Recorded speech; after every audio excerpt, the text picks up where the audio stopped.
아멘. 성령 충만하여 증인된 삶을 살아가시는 우리 모든 성도 되어지기를 주님의 이름으로 소망하며 축원합니다. 우리나라의 보편적인 평범한 가정은 예로부터 무속신앙을 따라 살았지요.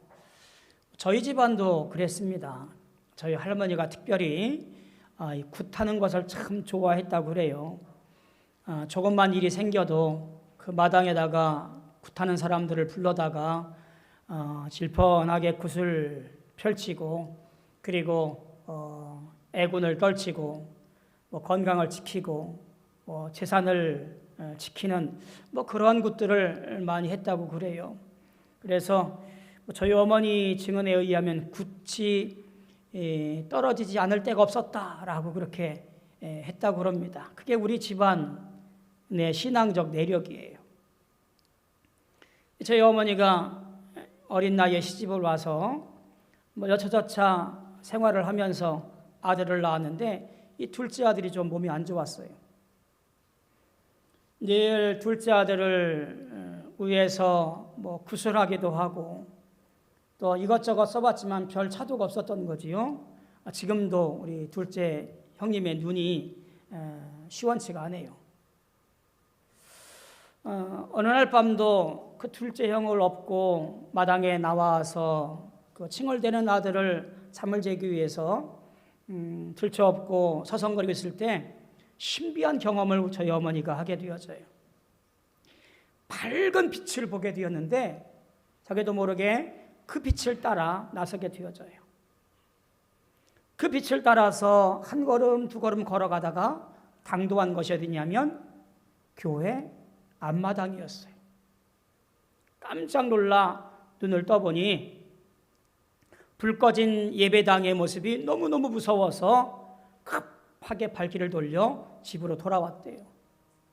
그리고 그 주간 주일 아침이 되었는데 옆집에 있는 한 아주머니가 교회를 가는 거예요. 그래서 얼른 쫓아가서 이렇게 말했답니다. 아주머니, 저도 좀 교회 데리고 가세요. 그 길이 저희 어머니가 신앙생활하게 된 첫걸음이었어요. 어머니가 그러했으니까 저도 어머니를 따라서 교회 마당이 제 놀이터가 되었고요. 학창시절 학교하고 집하고 교회밖에 모르는 그런 시절을 보내게 되었습니다. 그러다가 신학을 하기로 결심을 하고 지금까지 목사로서 삶을 살아가고 있어요. 다른 경험을 해보지를 못했습니다. 이제 교회 안에서만 살아왔으니 교회 안에서만 그저 행복하고 즐거운 경험밖에 하질 못했어요. 믿음 생활에 대한 고민, 신앙 생활에 대한 갈등, 이런 것도 해보지 못했고요. 하나님이 나의 구원자이시고 예수가 나의 전부인 것에 대해서 믿어서 의심한 적도 없고요. 그저 그렇게 남들 볼 때 평범한 신앙생활을 해왔던 것이 제 모습이에요. 저는 또 이 심성이 순해요. 그렇게 보이죠? 어떤 분들은 처음 보면 목사님 좀 차갑게 느껴져요. 쌀쌀맞게 생겼어요. 그러기도 합니다만 저는 태생이 그냥 순해요. 화내는 것도 별로 안 좋아하고요. 남하고 다투는 것도 별로 싫어해요. 어떤 문제에 있는 자리에 앉는 것도 원하지 않아요. 감투 쓰는 것도요, 부담스러워서 별로 좋아하지 않습니다. 이렇게 살아온 제가 여러분들의 사회생활하는 거에 대해서 직접적인 경험을 못 해봤기에 그 어려움과 고통을 잘 몰라요.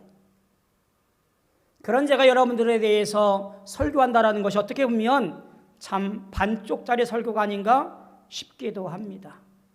그러나 여러분의 그런 어려움들과 고통들을 전해드릴 때마다 간접 경험을 하게 되어지고 또 기도하면서 말씀을 가지고 권면하고 또 말씀을 가지고 은혜를 나누게 되어지지요. 언젠가 한 분이 이런 얘기를 하더라고요. 오래전 얘기입니다만 시청에 근무하는 한 권사님 얘기예요. 아주 신앙적인 분이에요. 이분도 교회밖에 몰라요. 교회 학교 교사로 열심히 봉사하면서 온 삶이 교회를 향해 있고 교회 일이라면 모든 것을 다 제껴놓고 달려나와서 봉사하고 열심히 신앙생활하는 그런 분이에요. 자, 그러다 보니 시청에서는 왕따 아닌 왕따를 당하게 되어져요. 회식 자리도 가지 않고요. 상관에게 비유 맞추는 것도 잘하지 못하고요. 그러다 보니 후배들보다 진급이 느려지고 그저 만년 계장으로 그렇게 시간을 보내는 거예요. 그분이 그러더라고요. 목사님, 제가 남들 비유 맞추는 거 좋아하고 회식 자리 가는 거 잘했다고 한다면 지금 이 자리는 아니었겠지요. 그런데 목사님, 저는 행복합니다. 예수 믿고 우리 가정 편안하고 자녀들 잘 성장하고 얼마나 감사한지 몰라요. 그러는 거예요. 말은 그러하지만 그의 직장 생활은 얼마나 힘들었을까. 신앙생활과 그리고 직장 생활이 얼마나 갈등이었을까 하는 생각을 미루어 짐작하게 되더라고요. 오늘도 우리에게 물어봅니다. 여러분이면 어떻게 하시겠습니까? 내가 진심으로 믿고 고백한 이 신앙의 자리와 내 삶에서 부딪히는 직장과 일터와 사람들과의 관계 속에서 나는 어떻게 할 것인가? 적당히 비유 맞추며 적당히 살아갈 것인가? 아니면 내 신앙을 올곧게 지키면서 살아갈 것인가?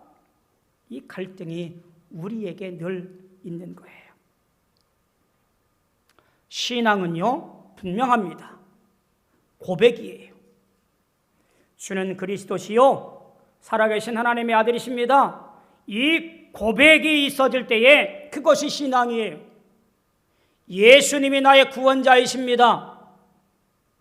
하나님이 나를 책임져 주시고 내 생명을 주관하시는 분입니다.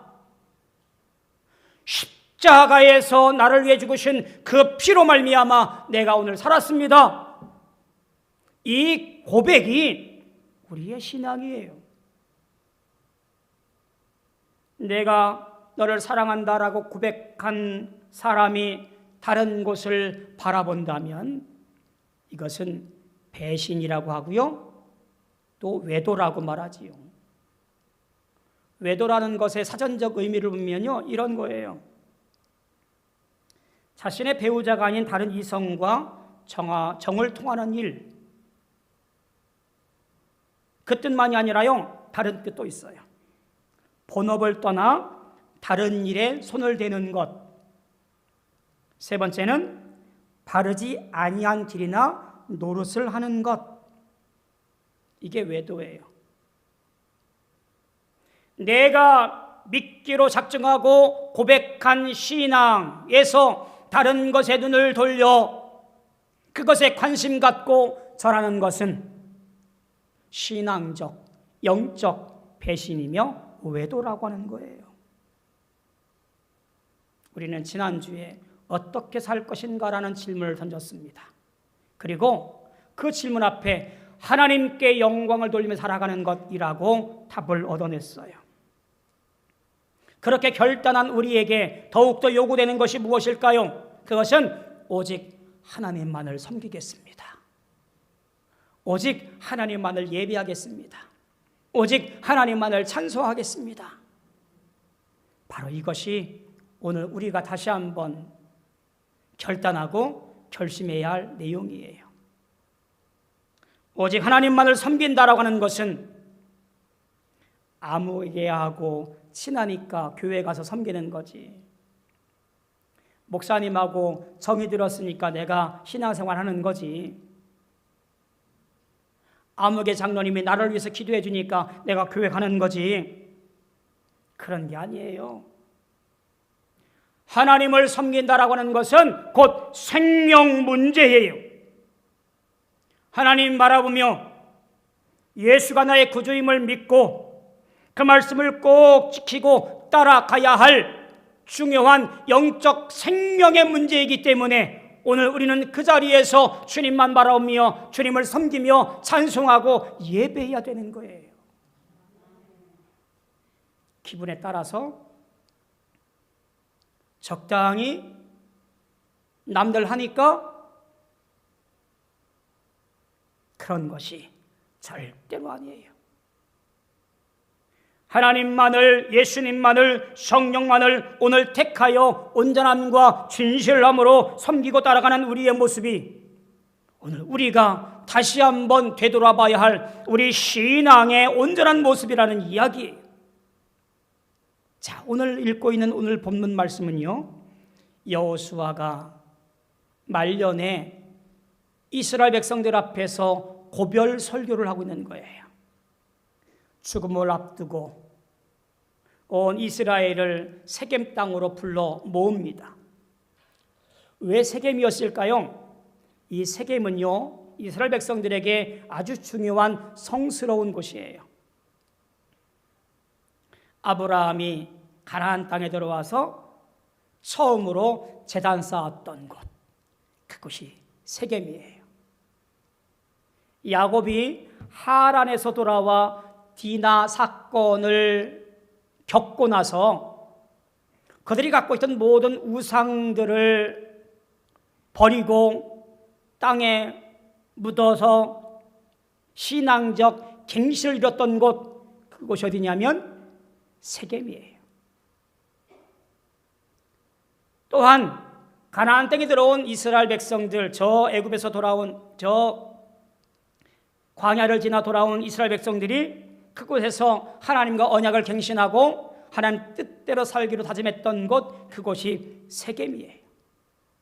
이 거룩하고 성스러운 세겜에서 여호수아는 이스라엘 백성들을 불러 모아놓고, 야, 우리가 저 아브라함 때부터 오늘에 이르기까지 하나님께서 우리를 지켜 주신 것이 아니냐라고 하는 역사를 회고하면서 우리가 오직 하나님만을 섬기며 하나님만을 바라보며 하나님만을 쫓아가자라고 하는 신앙의 서약식을 하는 것이 지금 여호수아 24장의 말씀이에요.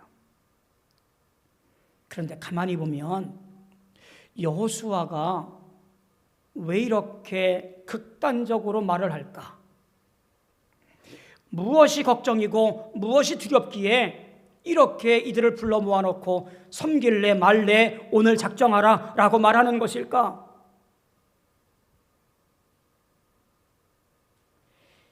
이들이 보였던 이스라엘 백성들 가나안 땅에 하나 둘 정착하면서 보였던 작태를 보니 큰일 난 거예요.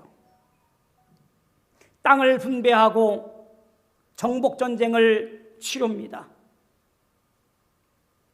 1세대들 같이 온전하게 하나님을 경험했던 세대가 아니라 2세대들 하나님에 대한 경험의 폭이 얇았던 이들은 그의 명령 다 멸하고 다 내어 쫓아버리라, 이 명령을 어기지요. 다 멸하지 못하고 다 내어 쫓지 못해요. 적당히 타협합니다. 이들을 종으로 삼습니다. 그러니 그들 땅에 여전히 가나안 족속의 신들도 존재하지요.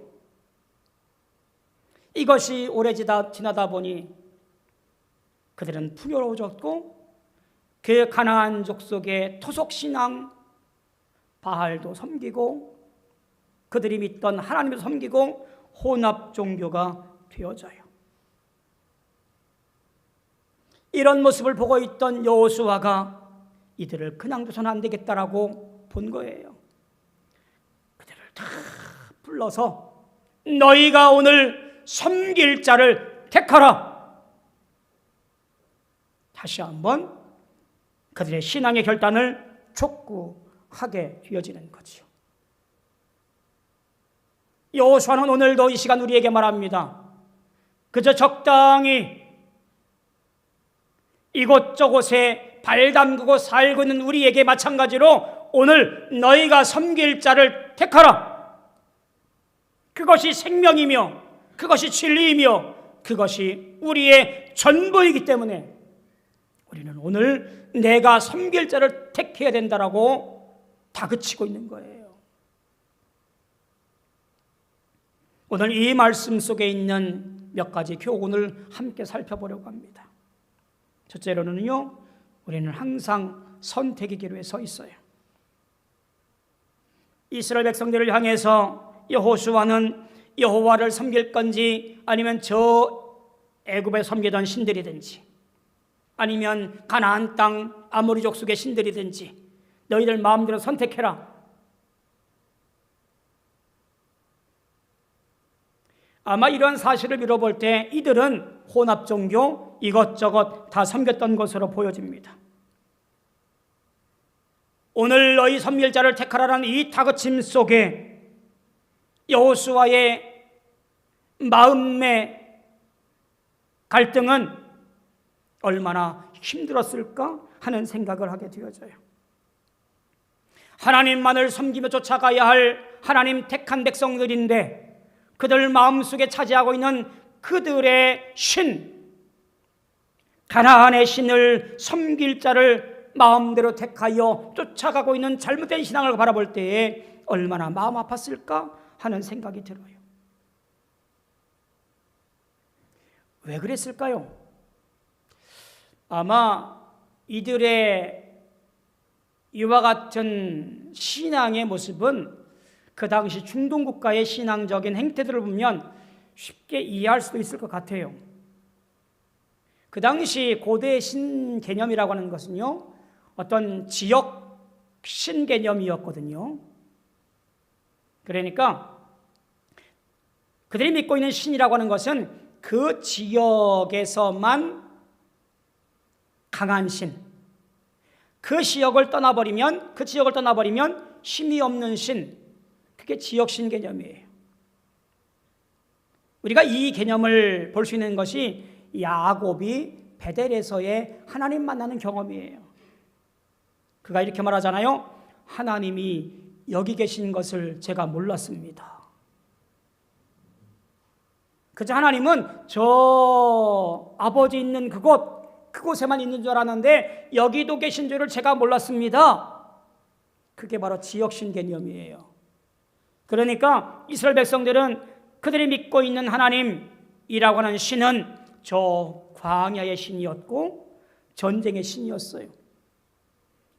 가나안 땅에 들어와서 보니 이제 유목민이 아니라 농사짓는 정착민의 삶을 살아가면서 그 땅에서 전쟁할 신이 아니라 광야의 신이 아니라 이제는 풍요와 비를 다스리는 농사의 신이 피었던 거지요. 그러니 바알이라고 하는 신은 그들에게 매력적으로 보여진 거예요. 그래서 조금씩 하나님 신앙을 포기하고 가나안 땅의 신들을 섬기게 되어지는 거예요. 하나님을 포기하고 가나안의 신을 섬기게 된 거지요. 자, 이게 무슨 얘기일까요? 신앙을 자기 마음대로 선택해버리는 거예요. 하나님 섬기는 것을 내 마음대로 포기하고 섬기는 거예요.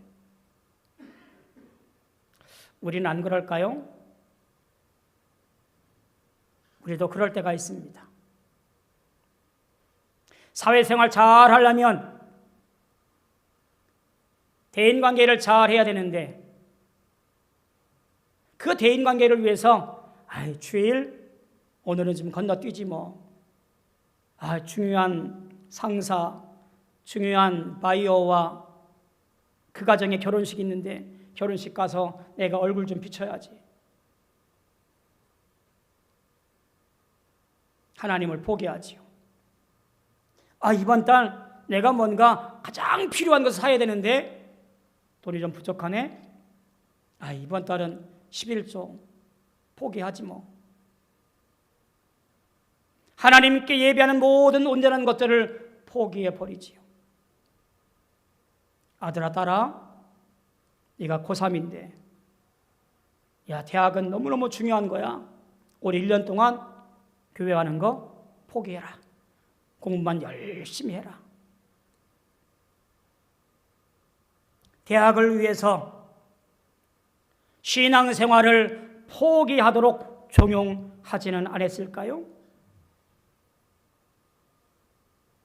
우리 이런 모습이 만물을 창조하시고 만민을 주관하시는 생명의 주인이시며 모든 화복의 책임자이신 하나님의 은혜를 잊어버리고 그저 내 욕심을 따라 내 삶을 선택하고 그것이 전부인 양 살아가는 미련한 인생의 모습이라는 이야기. 여호수아는 오늘 그런 자를 향하여 너희가 섬길 자를 오늘 택하라고 말씀하는 거예요. 우리는 선택의 기로에 서 있습니다. 하나님을 선택할 것인지 아니면 내 인생살이를 선택할 것인지 내 성공과 부와 그리고 자녀의 흥망성쇠를 선택할 것인지 얼마나 미련한 것인지 모르겠습니다. 그런데 여러분 그거 잘 아셔야 돼요. 우리의 선택이 우리 현실적인 삶에만 국한된 것이 아니라는 것 말입니다. 우리의 선택이 영적인 삶에도 적용된다라고 하는 사실을 말이에요. 왜냐하면 이 선택의 결과는 성공이냐 성공이 아니냐가 아니라 우리의 선택은 생명이냐 사망이냐를 가름하기 때문에 그래요. 어느 주일 저녁에 두 명의 젊은이가 오늘 진탕 놀아보자. 집을 나섰습니다. 그리고 유명한 도박장을 가기로 그렇게 결심을 하고 그 앞에 탕도를 했어요. 묘하게도 그 도박장 옆에 작은 교회 하나가 눈에 보이는 거예요. 그 두 친구 중에 한 친구가 눈을 돌려서 그 교회 밖에 붙어있는 팻말 하나를 봐요. 주일 낮에 설교했던 목사님의 설교 제목이 적혀 있는 거예요. 그 제목이 묘하게도 뭐였냐면 죄의 삭은 사망이다 라고 하는 거였어요. 그 말에 깜짝 놀라서 얼굴이 화끈거려지는 거예요. 그는 목사의 아들이었고요. 어릴 적 신앙생활을 잘 했던 사람이었어요. 그러다가 신앙을 잊어버리고 자기 마음대로 자기 뜻대로 살아갔던 거예요. 친구에게 말합니다. 친구야, 오늘 우리가 진탕 놀아보기로 했지만 오늘 우리 한번 저녁에 교회 가는 게 어떠냐? 다른 친구는 무슨 얘기야, 오늘 신나게 놀아보기로 했는데 갑자기 뭔 교회야? 라고 반대하지요. 그래서 어쩔 수 없이 두 친구가 각자 원하는 곳으로 가게 되어집니다. 한 친구는 도박장으로, 한 친구는 예배당으로. 그렇게 30년이 흘렀어요. 이 두 친구의 인생의 결말이 너무나 극적이에요. 한 친구는 30년 후에 미국의 22대 대통령으로 취임합니다. 그게 바로 클리블랜드 대통령이에요. 한 친구는 감옥에서 자기 친구의 대통령 취임 기사를 읽게 되었습니다. 대통령이었기에 성공했다라고 하는 그런 얘기가 아니고요. 어떤 길을 선택했느냐에 따라서, 어떤 것을 선택해서 살아갔느냐에 따라서 그 인생의 결말이 다르더라는 얘기예요. 생명이냐 사망이냐, 이 선택 앞에 우리는 분명하게 선택을 해야 될 때가 있다라는 이야기고, 그것이 언제냐? 바로 오늘 이 시간입니다. 여호수아는 강변하지요. 너희가 어디를 선택하든 나와 내 집은, 내 자손들은, 내 식솔들은 오직 여호와만 섬기겠노라. 너희는 알아서 어떤 것을 섬길지를 선택해라. 오늘 우리가 무엇을 할지, 무엇을 섬길지, 무엇을 신앙할지 분명한 선택을 하고 그 선택에 집중하시기를 주님의 이름으로 축복합니다. 자, 그러면 우리 선택이 어떤 거란 얘기예요? 하나님을 섬긴다는 것이 도대체 무슨 말일까요? 이렇게 말합니다. 온전함과 진실함으로 섬기라고 말합니다. 온전하다라는 이 말의 원래의 뜻은요, 이런 거예요. 불순물을 완전히 제거해 놓은 상태, 그러니까 순전한 모습이지요. 진실하다라는 얘기는 무슨 얘기냐면 흔들림 없이 확고부동한 상태, 이게 진실하다라는 말의 원래의 의미예요. 하나님을 섬기는 자의 자세가 어떠해야 되느냐? 불순물이 완전히 제거된 순전한 모습과 그의 믿음이 확고부동하여 흔들림 없이 하나님만을 쫓아가는 신앙의 모습, 그것이 하나님을 섬기는 자의 모습이라고 말하는 거예요. 우리의 신앙이 환경에 영향을 받아서 이리 기우뚱 저리 기우뚱 흔들리는 것이 아니라 내 상황이 어떠하든, 내 형편이 어떠하든, 지금 내 걱정이 무엇이든 오직 나는 하나님만을 섬기며 오직 하나님만을 예배하며 하나님만을 찬송합니다. 이것이 하나님을 예배하는, 하나님을 섬기는 자의 자세라는 이야기예요. 그것이 여호수아가 말하는 온전함과 진실함으로 섬기는 자의 모습이라는 얘기지요. 그래서 야고보서 기자는 이렇게 당부합니다. 오직 믿음으로 구하고 조금도 의심하지 말라. 의심하는 자는 마치 바람에 밀려 요동하는 바다 물결 같으니 이런 사람은 무엇이든지 죽게 얻기를 생각하지 말라. 하나님을 믿는다고 하면서 온전히 신뢰하지 못하여 결단의 순간에 머뭇거리는 인생들이 얼마나 많은지 알 수가 없어요. 결정적인 순간에 하나님일까? 돈일까? 예수님일까? 권세일까? 그 마음이 흔들리는 인생들이 얼마나 많은지 알 수가 없어요.